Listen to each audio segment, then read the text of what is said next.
पढ़े? सूरह फातिहा जो है सो सूरह शिफा कहा गया है।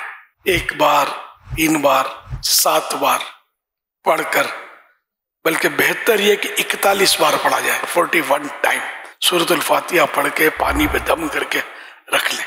हर मरीज इसको पिए, जब कोई बीमारी हो जाए पिए, अल्लाह करेगा तो इसकी बरकतें आप देख लेंगे।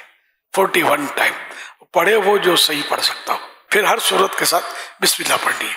पहले शुरू में आऊज़ु बिल्लाहि मिनश शैतानिर रजीम भी पढ़नी है। अव्वल आखिर दुरूद पाक पढ़ ले शुरू में, फिर 41 पूरी हो तो फिर 1 या 3 बार दुरूद पाक पढ़ ले। या आपके पास एक बेहतरीन रूहानी दवा आपके घर में मौजूद रहेगी। दूसरा, पानी मिलाते रहें, अब पीते रहें, बच्चों को पिलाते रहें, बड़ों को पिलाते रहें, खुद पीते रहें।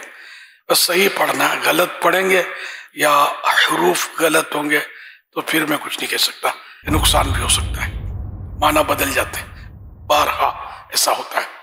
तो जो सही पढ़ सकता हो उससे पढ़वा ले। और सही सीखना भी जरूरी है।